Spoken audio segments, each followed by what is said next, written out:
On the surface, Rian looks like someone who would never hurt a living soul. She is quiet, soft-spoken, and carries herself with the kind of gentleness that makes people assume she is harmless. But what lives beneath that surface is something no one around her could ever guess. Rian keeps a list. Not a shopping list or a to-do list, a kill list full of names belonging to people she despises and wishes she could wipe from the face of the earth. The cashier at the supermarket who humiliates her every time she shops there. Her co-workers who look straight through her. Her sister Saren, who ignores her messages as though she does not exist. Her mother, who walked out on the family when Rian was still a child. And above all others, a girl named Julia, the classmate who spent years tearing Rian apart at school, mocking her every chance she got, making sure she never once felt like she was worth anything. Rian's father is in the hospital receiving treatment. One evening, his condition takes a sudden turn. She rushes out to the corridor to find a nurse, desperate for help, only to find the nurse in the middle of a heated argument with another person, completely unaware of anything else. By the time Rian gets back to her father's room, he is already gone. She walks out of the hospital in a complete fog, makes it to the car, and then falls apart entirely, overwhelmed with grief and a rage so deep it feels like it could consume everything. At her father's funeral, her sister Saren shows up and sits beside her without saying a single word. As Rian moves through the line of guests, she suddenly freezes. Julia is there, walking toward her with friends, the same confident look she has always worn. Rian turns and walks the other way before Julia can spot her. After the funeral, Saren tells her they need to sell their father's house. Rian is stunned. She still lives there. Then Saren drops the blow that stops her cold. Julia is the agent who will be handling the sale. Before Rian can respond, Saren ends the conversation and leaves her standing alone. That night on the bus home, Rian pulls up Julia's social media profile and scrolls through it. Perfect photos, a perfect life, a beautiful apartment, a successful career, a constant stream of friends and celebrations, all of it belonging to the same person who shattered her self-worth and made her childhood a misery. 10 days later, Rian returns to work. She is a receptionist at a well-known newspaper. Not a single person in the office acknowledges that she was gone, that she took time off, or that her father just died. She sits at her desk feeling invisible and furious. Then her boss Norman walks in, pulls off his coat, and tosses it to her with a gesture that makes clear he considers her little more than hired help. She gathers her nerve and tells him she wants to apply for a reporter position. He reads through her application, hands it back to her, and tells her to throw it in the bin. She is not good enough for the job. On her way back to her desk, a young man named AJ arrives for a meeting with Norman. Through the office window, Rian watches Norman welcome him with warmth and laughter, a completely different person from the one who dismissed her moments ago. Shortly after, Norman announces that AJ is their new reporter. Something in Rian snaps. She follows AJ outside, hand sliding into her pocket where she keeps a box cutter. She does not get the chance to do anything with it. The blade slips and cuts her own hand instead. The sound of it hitting the pavement makes AJ turn around. He finds her standing right behind him. She recovers quickly, telling him she only followed him to give him a new employee form he needs to fill out. AJ asks uncomfortably whether he has taken her job, sensing the tension. She smiles and tells him no and waits until he is gone to pick the blade up off the ground. Later that day, she is walking her dog when a car passes and someone throws a used nappy at her from the window. She looks up and sees Julia's face on a giant billboard, a glamorous real estate advertisement, the picture of a successful life. Without realizing what she is doing, Rian reaches up and starts pulling at her own hair, tearing chunks of it out. Then she turns and sees her dog lying still on the road behind her. A car struck him and did not stop. She buries him in the garden that evening and leaves a voicemail for Saren, her voice barely holding together. She tells her sister she is completely alone now. She begs her not to sell their father's house, and not through Julia of all people. She says she will not let Julia ruin her life a second time. Desperate and determined, Rian goes to the nightclub where Julia is spending the evening with her friends. She confronts her directly, telling her to stay away from the house sale and away from her life. Julia listens with complete indifference. She tells Rian that selling the house was Saren's decision, not hers, and if Rian's life is a mess, that is her own doing. She gives her a dismissive shove and turns back to her friends. The shove sends Rian straight back into a memory she has never fully buried. A classroom, Julia standing in front of everyone, reaching over and ripping off her wig, exposing the patches on her scalp where she had been tearing her own hair out for years. Every time the pain became too much to hold inside. Every insult. Every time Julia made her feel like nothing. Rian pulls herself back to the present and walks away from the club in a daze. She ends up beside a lake, sitting in the dark, trying to settle herself. A man approaches and relieves himself right next to her without any acknowledgement that she is even there. When she confronts him, he laughs and says he did not notice her. His words land exactly where all the other cruelties have landed. She hits him out of pure frustration. He turns aggressive and moves toward her with intent.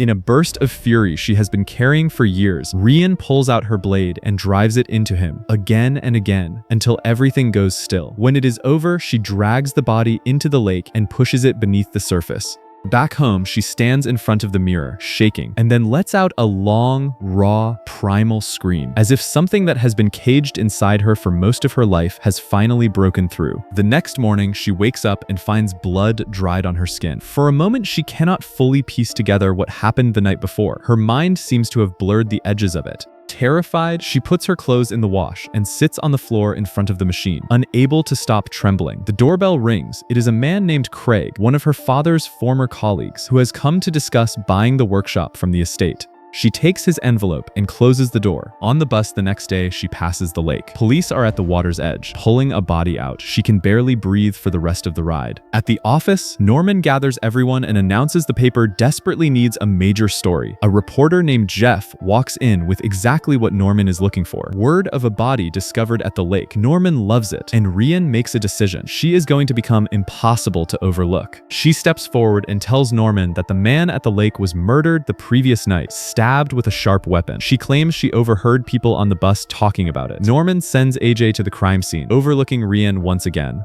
When AJ and Jeff return and report that the victim was stabbed 14 times, Rian goes rigid but relaxes when they confirm the police have found no evidence pointing to anyone. She glances at Jeff's notebook and sees something suspicious. Rushed notes, odd scribbles she cannot make out. AJ appears suddenly beside her and she startles badly. She tells him she suspects Jeff is holding information back. AJ tells her calmly that he is confident the killer will be caught. The words chill her to the core. Later, Jeff calls looking for Norman with new information about the victim. Rian tells him Norman is unavailable, but takes the details herself. She walks straight into Norman's office and tells him she has identified the victim, a man named Ryan Lloyd, who lived with his mother nearby. Norman raises an eyebrow. Jeff is the one assigned to the story. Rian spins a quick excuse, saying Jeff's car broke down and that someone needs to get to the family before another paper does, and that Ryan's mother will be more comfortable speaking with a woman.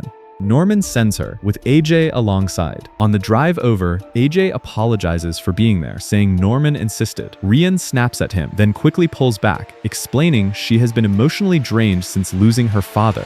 AJ responds quietly, telling her about the months of anger he went through when his grandmother died, the person he was closest to in the world. He kicked a wall hard enough to break his own toe. They arrive at the house and Ryan Lloyd's mother opens the door, upset to see press. AJ handles the conversation gently, and the woman lets them in. As she talks about her son through tears, she says that if she ever finds the person who took him, she will skin them alive. Rian's heart hammers in her chest. She excuses herself to use the bathroom and slips into the son's bedroom instead, where she finds paperwork showing he was dismissed from a job for misconduct. She takes it and puts it in her bag. Back in the car, she shows AJ the documents. She tells him someone fired for misconduct might have been the kind of person who had it coming. AJ stares at her, disturbed. She quickly catches herself and pretends she only meant it as an angle for the story. Then a message arrives from Sarand. Julia has found a buyer for the house, and they are on their way there now. Rian tells AJ to turn around and drive her home immediately. She barely makes it in time to clean the bathtub and hide the knife in a pot before Julia walks in through the front door with a potential buyer in tow. They move through the house, inspecting every room while Rian stands there, barely holding herself together. The moment they leave, she goes straight back to the office and feeds everything she has to Norman. Jeff is furious that she has cut across his story. Norman decides they will share the credit. Jeff hates it. Rian could not be more satisfied. That evening, Norman invites the team for drinks to celebrate. Rian goes, and for a brief, extraordinary moment, she feels like she belongs somewhere. She even gets up to sing. The night feels almost normal, until police officers walk through the door. She bolts to the bathroom, convinced they are there for her. Inside, she finds graffiti on the wall, Ryan Lloyd's name alongside a string of insults from someone who hated him. She almost smiles. He clearly had far more enemies than just her. Then Officer Marina walks into the bathroom. Rian slips out before she is noticed. Outside, she spots a man arguing with one of the waitresses. She recognizes him immediately. He is the same man who was shouting at the hospital nurse the night her father died, the distraction that kept the nurse from coming in time.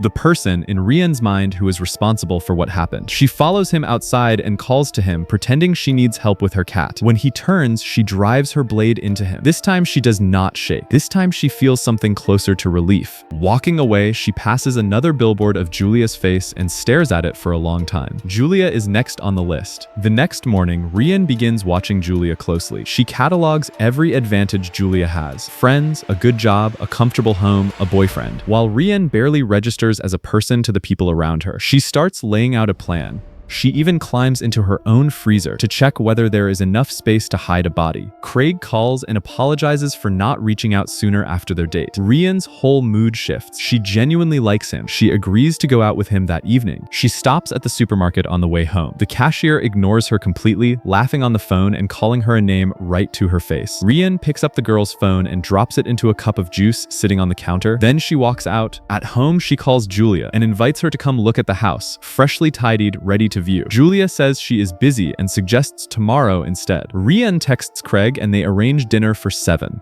The following day at the office, Rian brings pastries for the team, trying to feel like part of something. Then she sees the front page. The article about Ryan Lloyd is printed with only Jeff's name on it. She goes straight to him. He laughs and tells her she contributed nothing. He wrote the story. As he walks away, he leaves his coffee behind. Rian pours a powerful laxative into it without hesitation and waits for him to come back and take it. When Ryan Lloyd's mother storms into the office, furious about the article, Rian looks at her calmly and says her son was not a good person and that what happened to him was deserved. The entire office falls silent. Jeff, meanwhile, spends the rest of the day in the bathroom. Norman sends him home and assigns his duties to Rian for the day. That evening, she gets ready for her date with Craig. AJ notices the change in her. She looks confident, put together, completely different from her usual self. He compliments her. She tells him she just has some work to finish at her father's workshop. The date with Craig goes well, better than well. She ends up staying the night. The next morning, the warmth of it dissolves the moment Officer Marina calls and asks her to come in for questioning about Ryan Lloyd's death. At the station, the officers frame it as a casual conversation, just gathering accounts from people who were in the area. Rian tells them her father and her dog both died that week, and she did not see anything unusual. Back at the office, she learns that a second body has been found. The man from the bar, killed the same way Ryan Lloyd was. Fear moves through her quietly. After work, she goes to Craig's workshop, and there is Julia standing in the space as though she has every right to be there. Then Julia delivers the news that destroys what remains of Rian's composure. She is no longer helping to sell the house. She wants to buy it herself. Rian storms out to her car and screams until there is nothing left in her. Then she gets out of the car, takes her knife, and slashes Julia's tire. She waits. When Craig leaves, she walks over to Julia with a concerned expression and offers to help with the damaged tire, mentioning that there is a dangerous killer loose in the area. Julia, unsettled by the warning, accepts the ride. In the car, Julia begins to sense something is wrong when she realizes Rian is driving back to the house rather than somewhere safe. Rian tells her there is something in the basement she needs to check before the sale is finalized. Once inside, Rian stops pretending. She tells Julia she is the person the police have been looking for. She tells her that bullies like her deserve to end up exactly where they are headed. Julia panics and tries to run. They crash into each other and struggle violently until Rian strikes her hard enough that she believes for a moment she has killed her. Julia is still breathing. Rian ties her up in the basement and locks her there. With Julia restrained downstairs, Rian stands over her and screams everything she has never been able to say. How the years of bullying drove her to tear her own hair out. How she had to wear a wig to hide what Julia had done to her. How she has carried every one of those wounds every single day since school. Julia stares back at her without remorse and tells her that she is not a victim. She is a serial killer who will say anything to avoid taking responsibility. Rian breaks down and walks away, unable to respond. She goes to her father's old robe, pulls it around herself, and cries until she cannot anymore. Rian then steals the surveillance footage from the workshop's security camera to make sure no one can prove Julia got into her car the night she disappeared. She calls Saren and leaves her a message, firm and non-negotiable this time. Nobody buys the house without going through her first. On the bus, she places her hand on the leg of a man pressing too close to her and asks if he is comfortable. He moves away immediately. She smiles. She is no longer the one who gets pushed around. The next day, she walks into Norman's office and makes him an offer. She has new information on the killer case, but she will only share it if she is promoted to junior reporter. Norman agrees to take her on as a trainee. She gives him her tip, a missing woman, possibly taken by the same killer the police are tracking. The missing woman is Julia, tied up in her own basement. Norman assigns her to lead the story. AJ fills her in on the background of the second victim, a landlord who had recently forced a single mother and her child out onto the street. Rian listens and feels justified all over again. AJ suggests they go out together after work. She agrees without hesitating. Rian begins playing the role of concerned friend to Julia's circle, messaging Julia's friends Lucille, Annie, and Paige, performing shock and worry, promising to help find her. Officer Marina has already pulled the nightclub footage from the night Julia vanished. She sees the confrontation between Julia and Rian, and the timestamp proves Rian lied about how long she stayed. Marina tries to reach Julia and learns she has not shown up to work. Rian goes to visit Julia's boyfriend Marcus, under the pretense of writing an article about her disappearance. He is a mess, angry and terrified, unable to explain why Julia would go silent. While he is in another room looking for a photo, Rian steals one of Julia's shirts and accidentally knocks a cup of coffee onto the sofa. She is sitting quietly when Marcus returns. Back in the office, Rian's first published article appears in the paper, her name in print for the first time. She feels visible in a way she never has before. AJ is genuinely happy for her. Then Saren calls in a panic. Julia is not answering, and a man named Bill has arrived at the house ready to buy it. He has the key in his hand. Rian leaves the office at a run. She arrives just in time to snatch the key away from Bill and order him off the property. That evening, Rian puts on Julia's stolen shirt and goes to meet AJ. In the basement, Julia shouts for help, over and over. Rian goes down the stairs and tells her coldly that no one is coming. She published an article saying Julia vanished. Nobody is looking here. Julia stares at the shirt on Rian's body and starts mocking her appearance. Rian clenches everything and walks back upstairs. She meets AJ at a bar. Craig turns up, sits down, and tells AJ to leave so he can be alone with her. AJ goes. Rian tries to follow him, but he is already gone. On her way home, she finds Marcus drunk outside. She walks him back inside his house, and while he is distracted, takes his phone. What she reads on it stops her cold. She goes straight down to the basement and reads Julia's private messages aloud to her. A relationship full of control, cruelty, and manipulation. She tells Julia her life is not what it appears to be from the outside. Julia finally breaks. She tells Rian that Marcus is abusive, that he is the one who has been destroying her, not the other way around. Rian is not fully convinced, but she is thrown. Meanwhile, Officer Marina sits down with her superior and lays out everything she has put together. Julia, who used to bully Rian at school, is now missing. Rian reported it publicly before Julia's own boyfriend contacted the police. Rian was seen arguing with Julia at the club and left at the same time Ryan Lloyd was killed. The second victim was last seen alive at the same bar where Rian was that evening. Every death, every disappearance connects back to one person. Marina believes Rian may be killing people simply to be noticed, to finally matter in a world that has spent her whole life pretending she is not there. Her superior tells her to go and question Marcus. Rian sits eating with Julia in the basement. When the doorbell rings, she goes rigid. She tells Julia that if she makes a single sound, she will kill whoever is at the door and then come back for Julia. She opens the front door. It is AJ, sent by Norman because she was not answering. She tells him she is unwell and asks him to pass the message along. AJ hears a sound from inside the house and assumes Craig is there. He leaves. When Rian returns to the basement, Julia has smashed a plate on the floor. She claims it fell. Then Julia attacks. She got hold of a pair of scissors while Rian was gone. They struggle violently. Rian grabs a broomstick and strikes her, then carries her to the bathtub to bring her back around. Julia, recovering, tells Rian that she just reminded her of Marcus. The last time he hurt her, he slammed her head into a glass door. Rian explodes. She is nothing like Marcus. She is not a bully. She is getting rid of bullies. She demands to know why Julia treated her the way she did all those years ago. Julia's answer is quiet and painful. She says she was jealous. Rian had her father. Rian was loved. Making Rian feel worthless was the only thing that made Julia feel better about herself. She says she is sorry. Before Rian can respond, a message arrives from Craig. The police have found Julia's car parked near his workshop before her disappearance and are now at the location asking questions. Marina is at the workshop questioning staff. She finds a security camera and discovers the footage drive is gone. Someone removed it. That night, Julia watches Rian getting ready to meet Craig and offers to do her makeup. Rian agrees. Julia holds the eyeliner pencil and considers using it as a weapon. She hesitates. She does not do it. At Craig's house, Rian tells him that if he is questioned by police about the night Julia disappeared, he should not mention that the two of them were together. She explains that she lied to Norman about attending a work event that evening and does not want to be caught out. Craig believes her. Back at work, Norman asks Rian to write a detailed piece about Julia and assigns AJ to help. Rian becomes tense when she learns Jeff has been talking to Marcus. When she and AJ go to meet Julia's friends who have formed a search group, she spots Jeff and Marcus watching her closely.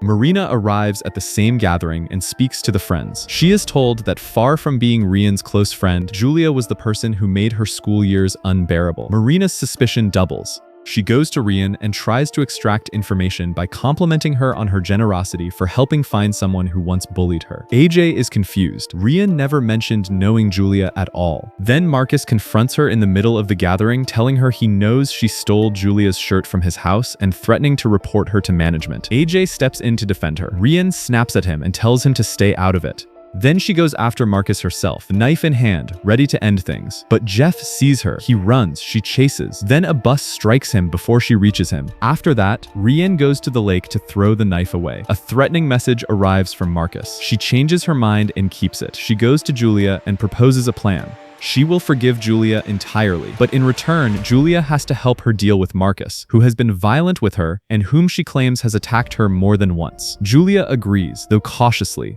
Rian explains that she will tie Julia up at a property Marcus owns, place the knife nearby, and when he arrives after the alarm goes off, she will call the police to find him there with it. She warns Julia not to try anything clever. They drive to the property together. Rian ties Julia up inside and positions the knife. Marcus arrives, triggered by the alarm. The moment he sees Julia restrained, he assumes the worst about her, accusing her of being involved with whoever did this to her, of being unfaithful. He wraps his hands around her throat. Rian walks in and orders him to stop, telling him the police are already on their way. Marcus collapses in tears. Terrified Julia will leave him, he threatens to throw himself down the staircase. When Rian senses Julia beginning to waver toward him, she makes her decision and pushes him. The police arrive. Marina is among them, and the look she gives Rian is not one that can be easily dismissed. At the station, Marina questions Rian directly. She tells her the situation does not add up. There is no explanation for why Rian was at that location at that moment. Rian counters that she found the address by accident at Marcus's home, suspected Julia was being held there, and came to check. She also states that before Marcus fell, he threatened to kill both her and Julia, the same way he killed the others. When Marina shows her a photograph of the knife, Rian says it belonged to Marcus, but Marina's attention is already fixed on something else. The knife is a woodworking tool, the kind a carpenter would use, and Rian's father was a carpenter. Marina lays it out. When Rian learned that Julia, the person who ruined her childhood, was going to buy the only physical thing her father left behind, something inside her came apart completely. Rian breaks down and denies everything. When Marina questions Julia separately, Julia tells exactly the same story Rian told. Marcus fell of his own choosing to avoid prison, and when shown the knife, Julia says it was his. Marina takes her findings to her superiors. They do not believe her. To them, Rian is soft and harmless, someone who could never be responsible for any of this. Marina argues, nobody listens. Rian is released the following day. She comes home to find Julia waiting outside her door, telling her the press are following her everywhere. Rian tells her everything will be fine. They go out that night together and try to start fresh. Julia uses Rian's bank card to withdraw cash since Marcus canceled all of her accounts when she went missing. Rian dances. For a strange, brief moment, things feel almost light. That same night, Marina breaks into Rian's home and goes through her things. In a drawer, she finds the stolen flash drive from the workshop. The footage shows Rian slashing Julia's car tire with a knife. Marina finally has something concrete. The next morning, Rian sits on the roof with Julia and suggests she move in permanently, take Saren's old room and stay. A message message arrives from AJ confessing his feelings for her. She is genuinely happy. When she goes back inside, Marina is standing in her living room. She tells Rian she has the footage and the evidence she has been looking for. Rian stares at her without flinching. She goes to work with Julia. Her status there has completely transformed. Everyone treats her like a hero for saving Julia from Marcus. Julia sits with the team and recounts what she endured. Then Julia grows uneasy and says she needs to step out and collect some things from her old place. Rian tenses, but Julia reassures her she is fine. Julia goes to Craig at the workshop. He tells her he wants her to sign over the workshop to him before the day is out. He already has the contract prepared. Julia is trapped. If she refuses, Craig will tell the police she was with him and Rian on the night she disappeared. She signs. Meanwhile, Rian is at the shop ignoring calls from Saren when AJ shows up at the door. She tells him she and Craig have ended things. They move toward each other honestly for the first time. The next morning, Rian cannot reach Julia. She leaves a voicemail asking where her bank card is after seeing a large withdrawal flagged on her account. When she returns home, AJ is there. He tells her a contact inside the police force sent him a photograph of the murder weapon.